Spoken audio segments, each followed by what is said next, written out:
We can't say the future without AI. I mean, there's no way around it. 50% of workers now believe AI is going to improve their experience. When I come into the meeting room, I need a way to incorporate my AI with what's going on in the meeting. It's almost a bring your own AI type of a concept. Most of what we do in our day-to-day is going to change significantly. Hear the latest AV trends and predictions in this episode of Crestron's Smarter Spaces podcast on your preferred podcast platform. L-Acoustics has secured a series of legal victories against counterfeit manufacturers. Courts in France and Germany, they ruled in favor of L-Acoustics, mandating the destruction of infringing products and awarding damages. One thing that really struck me in the article, what they said the defense was for this, and it's like straight out of The Sopranos, their defense was, those counterfeit speakers, we weren't selling them, we were renting them. And the court's like, no, you can't rent them, we're destroying them. But they've showed up in court and said that to the judge with a straight face. Yes, and they said it with a French accent, which is now playing in my head. Thank you very much. Parlez-vous le français? No. The dangers of counterfeit AV, getting your AV degree, and a brand new connector. All that and more next on AV Week. This is AV Week, episode 715, recorded Friday, May 2nd, 2025. Emotional Support Cable. This is AV Week, your source for the latest in AV news and insights. My name is Tim Albright. I am your host. Kicking off this week's top story in Pro AV, Kramer has announced tariff-related pricing adjustments in response to the reinstated U.S. tariffs on certain electronics imported from China. The company will add a 15% tariff surcharge to all product lines sold in the U.S. Kramer says the increase on affected products will begin May 28th, 2025. Kramer's leadership acknowledged the impact this may have on integrators and clients, emphasizing that while the situation is beyond their control, the company remains committed to transparency. In a statement, Kramer said they are, quote, working closely with distribution and channel partners, unquote, to communicate changes and minimize disruptions. If you're locked into specific gear lists, you may need to account for pricing variances or look into alternate solutions. In other news from the manufacturing side, Mimo Monitors has announced that its full lineup of displays and tablets are now TAA compliant. That means their products meet the Trade Agreements Act requirements, making them eligible for purchase by U.S. government agencies and federal contractors. The company says this move reflects its commitment to secure, U.S.-friendly sourcing, an increasingly important factor for buyers in government, healthcare, and education sectors where compliance isn't just a bonus, it's a requirement. Mimo's TAA certification covers all screen sizes and formats, from small format touch displays to their digital signage lineup. The shift not only opens doors for new contracts, but also positions them well as procurement policies tighten. Shure announced this week that its IntelliMix room kits are now officially shipping and certified for Microsoft Teams rooms. These pre-configured bundles pair Shure's MXA 920 ceiling array with the IntelliMix Room DSP software and Hudley camera, delivering a turnkey audio experience tailored for meeting spaces. What set these kits apart is the all-in-one software-driven approach. By moving DSP processing into the PC, integrators can reduce rack clutter and streamline installs while still getting Shure's signature beamforming and auto-mixing performance. The kits are available in small, medium, and large room configurations and ship with all required licenses. Shure says the goal is to deliver consistency and simplicity, especially for standardized deployments across enterprises or campuses.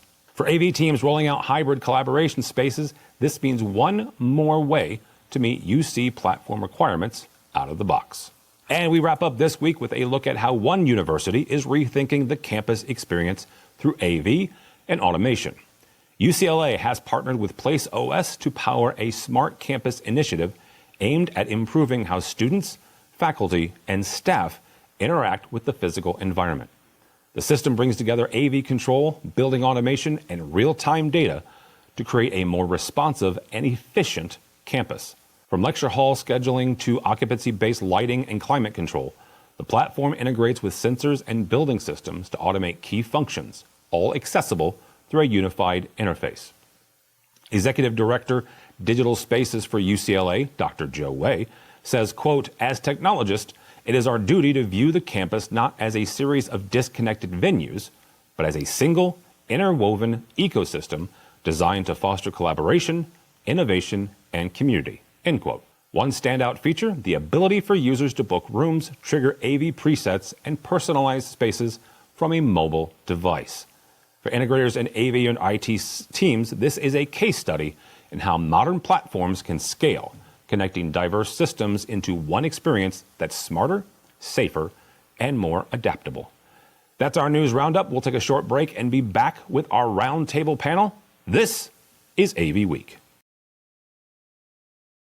Welcome back. Now to bring in our fantastic roundtable discussion with us to discuss the news and information we have gathered this week. First and foremost, Jennifer Weaver from Laya Technologies, and also our own AV Career Mastermind. Welcome, ma'am. Yes, thank you. I'm glad to be here this week. Absolutely, thank you. And a really recent episode, I think about a week ago, we posted a new one, so check that out. Also with us is Mr. David Maldo from Let's Do Video. Welcome, sir. Hey, thanks for having me. Absolutely. I got to hang out with Maldo at Enterprise Connect, and we'll, of course, see him at InfoComm, which we'll talk about here at the end. And last but not least, a young man I got to meet through our mutual friend, Mr. Mike Tomei.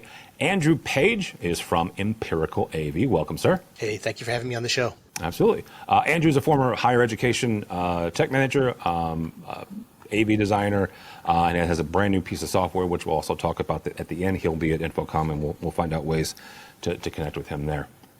Our first story that we're going to talk about in this roundtable, we have a new video interface because we needed one.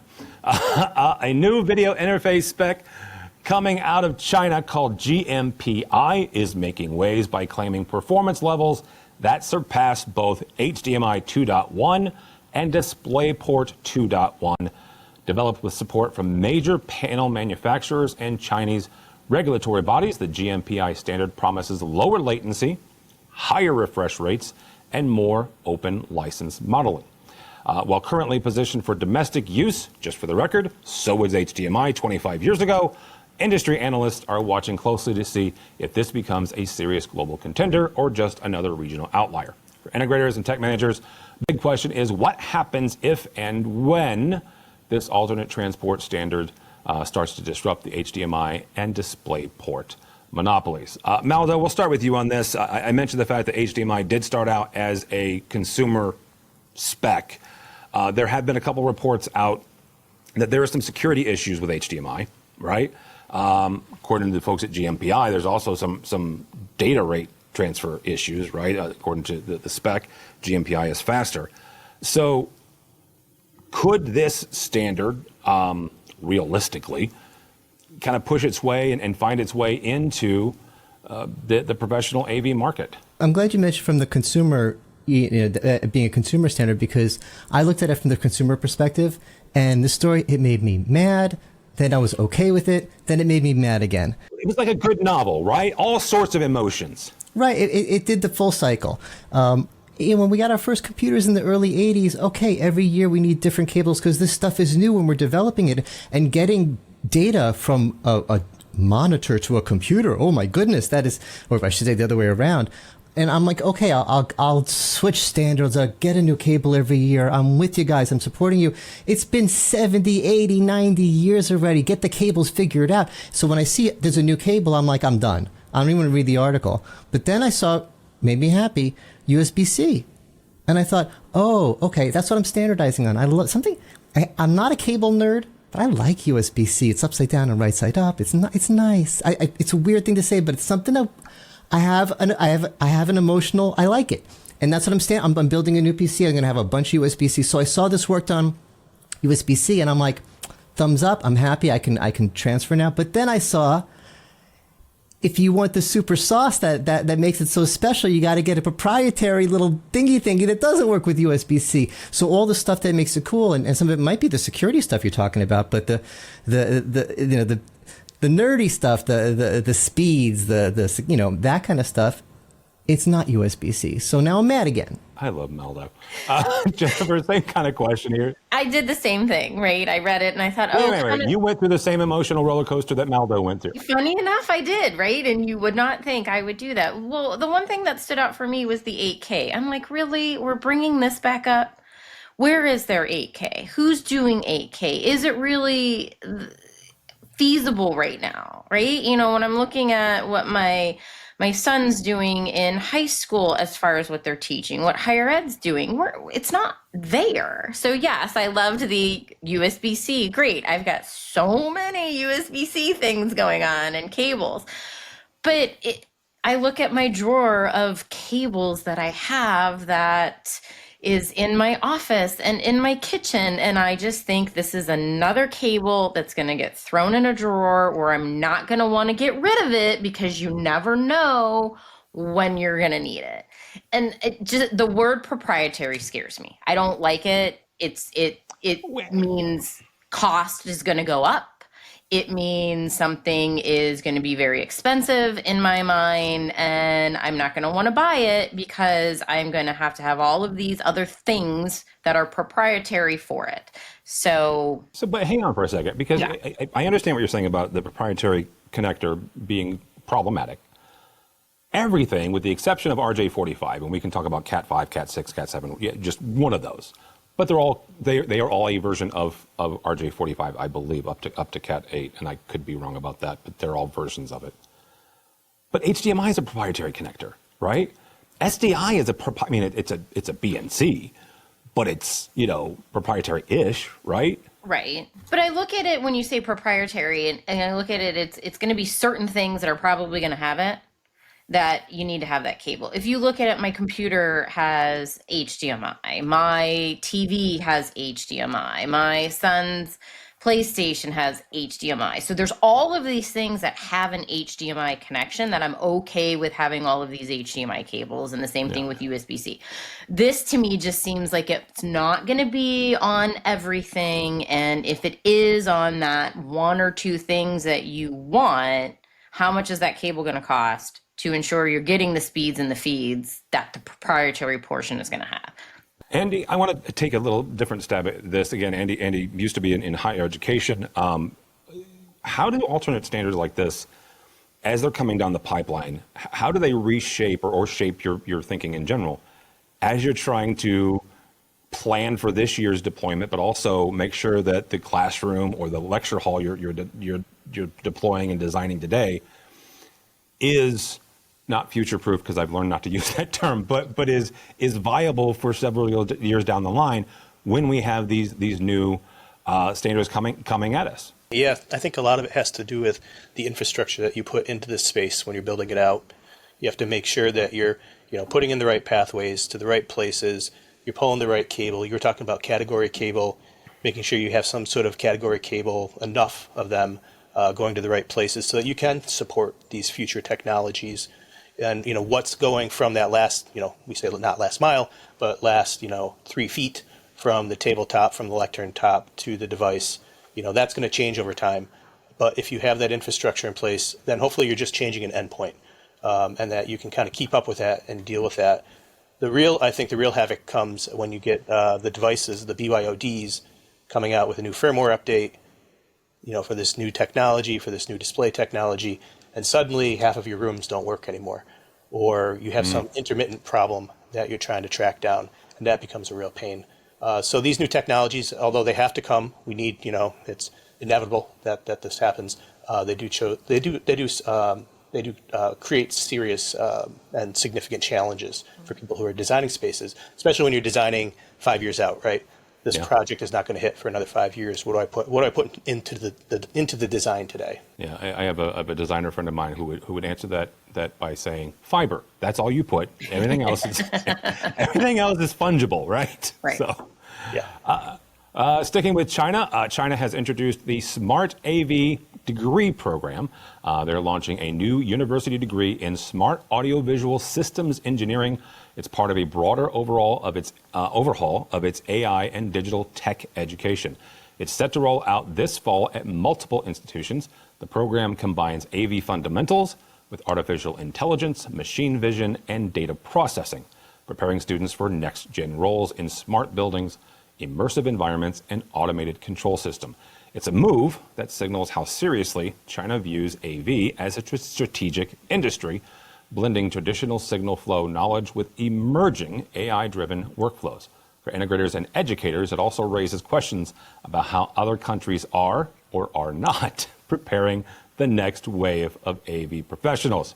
Jennifer, I saw this story and I thought immediately of you for a number of different reasons, not just because she hosts our AV Career Mastermind, but Jennifer is heavily involved in educating the next generation, in recruiting the next generation. Simple question: should AV-focused programs like this be adopted globally, like in other countries or in other areas? Yes, like you're not going to hear me say no. This is yes. Then how do we get there? We've been trying. You look at people, like Belmont University has a audio engineering technology degree. Pace University is trying to do a audio visual technology minor, eventually a major, right? The industry is so vast. And when we talk about audio visual information technology as an umbrella, there's so many things: live events, audio, radio, music, it's higher ed, K through 12, all of those things. So when you put somebody in just a general audio engineering, they feel like that's all I can do. But where's all of the cross curricula of, you can take what you know with audio, you can learn a little bit of the video, and if you don't want to travel around with a band and do their audio engineering, then you can take what you know and you can work at a higher ed institution. You could, work at any organization that has offices across the country because they're going to need conference rooms. So I love what this is. We are as the United States, as everybody knows, if you look in education, we are not at the top. We are at the bottom of the list when it comes to it. And this is why other countries are surpassing us, because they're able to adopt it and advance it faster than what we can here in the US. So whether it's a degree, whether it's a university saying technical program, we're going to offer you some type of technical degree, it doesn't matter. It just needs to happen, because there's not enough of it going. Andy, same kind of question here is how do we get, whether it's the states, whether it's the EU, but from a government institution, a government body, to take a look at both AV and AI and all the other smart buildings and smart cities initiatives. How do we get them to take this seriously, and also start developing some sort of education tracks? It's going to be harder without a Department of Education. Well, there is that. I didn't want to touch that one, but that just did the whole ramp of other feelings and emotions, so I couldn't go there, but you are true. Yeah, no, I think, our field is kind of notorious for not having a pipeline for developing talent and bringing people into this industry. We all come in from various angles, as you were saying, from technical theater. Jennifer, you were going through the types of fields that we come in from, the allied fields, IT and broadcast, television and radio, et cetera. So yeah, having a program for that, I think it's something that needs to be developed. The curriculum needs to be developed. I think there's a place for maybe a trade association. If we had like a strong trade association that wanted to take on this challenge and help, work with the higher education institutions to develop a curriculum, that would be a good step forward. I think it's definitely something that I've heard, numerous concerns from colleagues over the years, that we just do not have a way to develop talent. And when we're hiring, we're always looking across all of these different fields to try and find people to bring in, and maybe because we know that we're not going to find the person that actually has experience as an AV field engineer or as an AV installer, because those people, they're snatched up and they're fully employed. And Andy, this is probably 10, 12 years ago, former CEO of AVIXA, called Infocom, then Dr. Randy Lemke, they had started to develop in the late 2000s or early 2010s a program like you were talking about, and they were met with a little bit of success, not great, and because of that lack of of success that kind of went by the wayside. So they did have something, not an actual full 4-year degree, but it was a start of something, right? So there have been some, at least from an institutional standpoint, some tries, some attempts at that. Maldo, you've got an interesting story on how you got to AV. You are the prototypical, I just fell into this, just like the rest of us. So how do we start it without worrying about what the government does, or worrying about what this trade association does, or this union does? How can we start this at the maybe even the local level, where each of us are, right? I mentioned before, I'm in the Midwest in St. Louis. Jen and David are in Florida.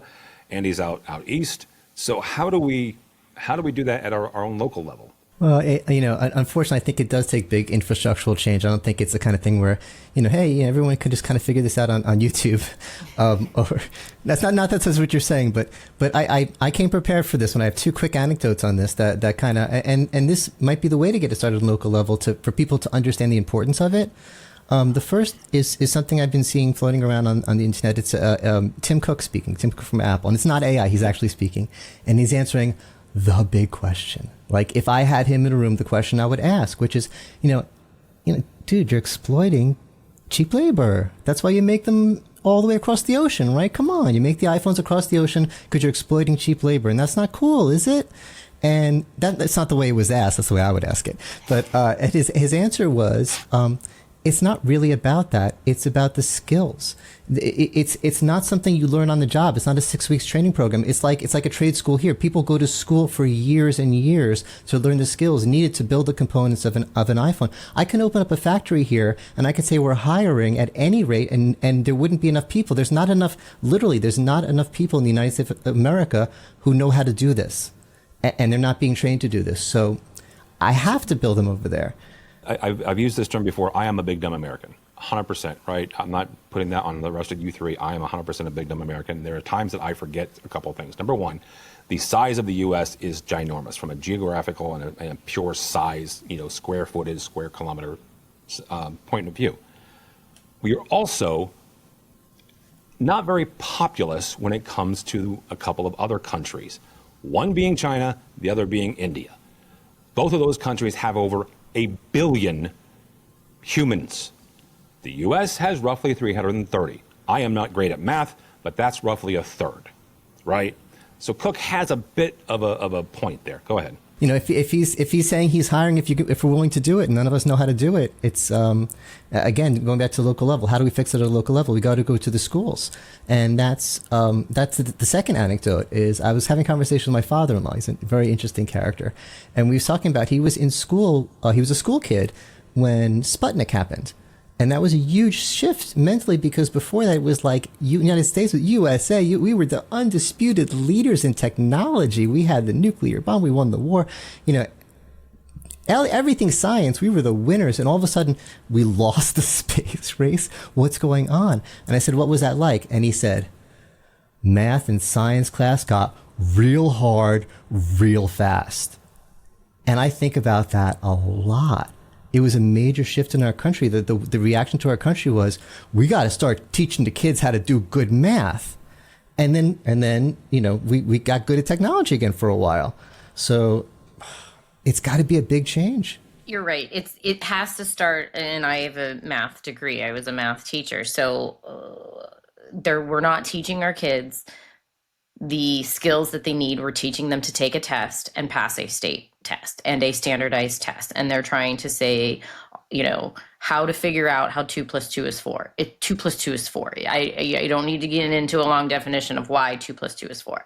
But it is, we're not giving the education to the younger generation of what all of this cool stuff is that they're doing. No, they can't learn a lot of it on YouTube, but man, some of these kids on YouTube and these TikTokers that are doing certain things with computers, and especially getting into the gaming aspect of it, they know a heck of a lot more about some of that than a lot of us do. So we have to hone in on that and not force them to think they have to be a doctor, a lawyer, or, the next CEO or the next influencer, because that stuff's influencers are gonna go away eventually, because it seems like it's a fad. But how dare you? I know, right?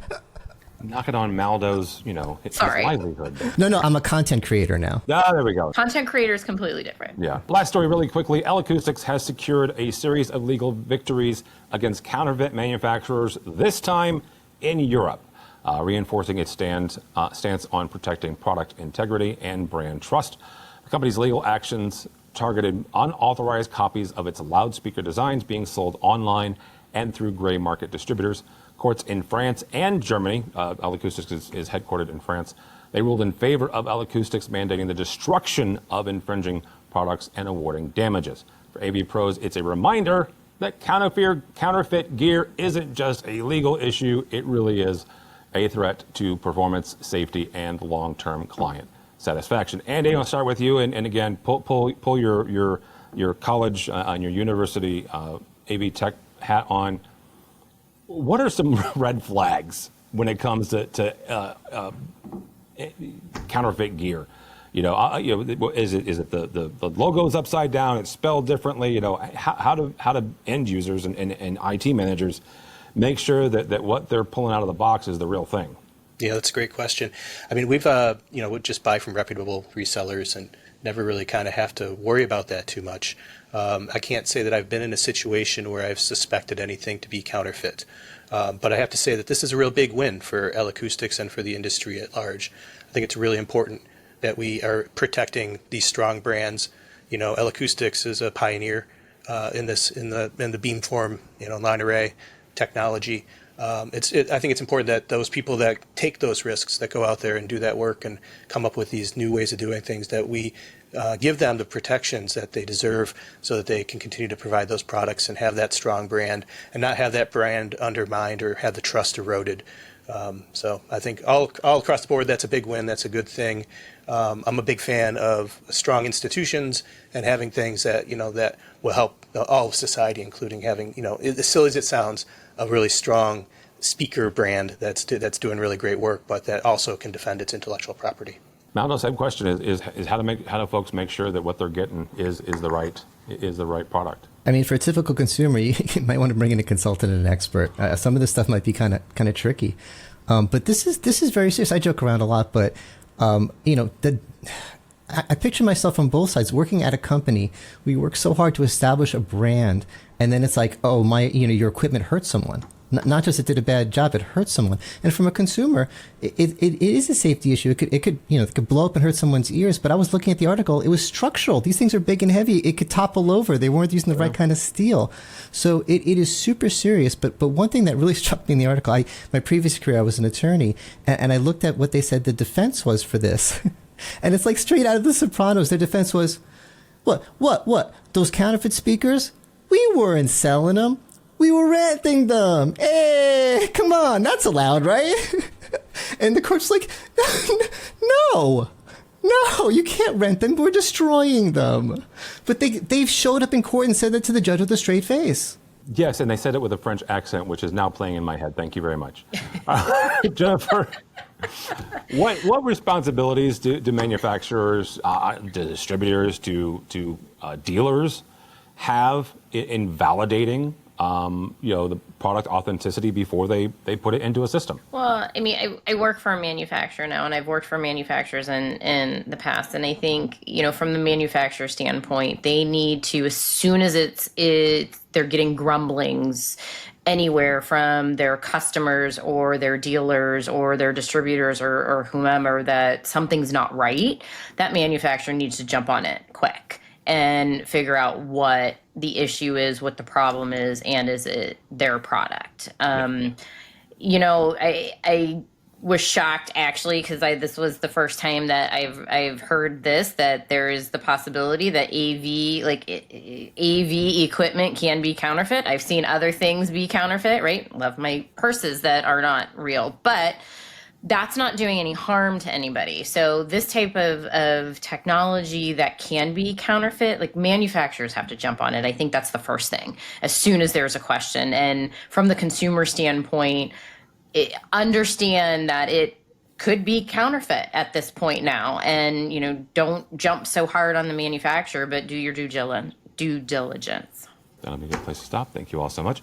David Maldo from Let's Do Video. How do people connect with you, and how do they see your fantastic videos, sir? Hey, I don't. Point your phone at this thing with the camera. Well, we also do an audio version, David. So like that would help. Okay. Oh, how do we do QR codes over audio? Well, anyway, we don't. I'm David. You say it out loud. We just don't. There's got to be a way. I'm going to find a way. Say it out loud. 10001. Oh, there we go. Leave it to Andy. Okay. All right. Find me at Let's Do Video. Let'sDoVideo.com is the website, and Let's Do Video on YouTube is where the content is. There we are. Thank you. Jennifer Weaver, Laya Technologies. Thank you, ma'am. As always, how do people connect with you? How do they connect with Laya? And how do they find your fantastic podcast? Yeah, so Jennifer Weaver on LinkedIn. You can always find me there. I'm posting. I am Jennifer at LaiaTechNA.com. So that's LAIA TechNA.com. And yes, please tune into my podcast, AV Career Mastermind. You can find me on any of your podcast stations and on AVNation. And yes, we have a booth at Infocom. We are 4169. So come past and see us.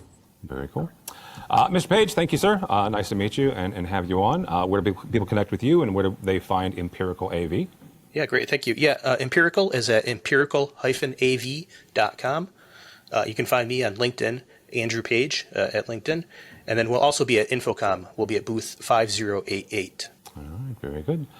For me, for Tim Albright, don't follow me anywhere. I'm not very exciting. If you'd like to read things that I write that have nothing to do with AV, you can connect with me on LinkedIn. But go by the website if you would, please. AVNation.tv. That's AVNation.tv.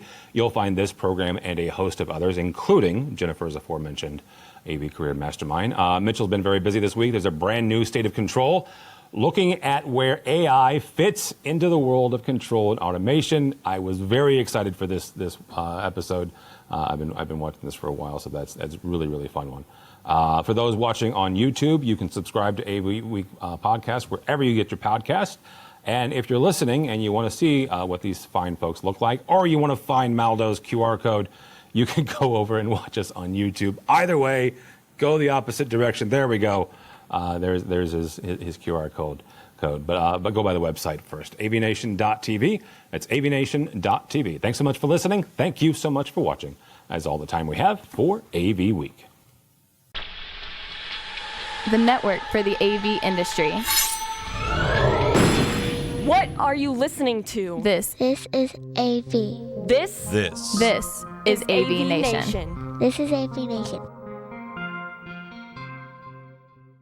This is Erin Marmoran of EdTech. The world of higher ed AV is growing rapidly. That's why each month we hear from the best and brightest from colleges and universities all over the U.S. Check out EdTech on avnation.tv or wherever you get your favorite podcasts.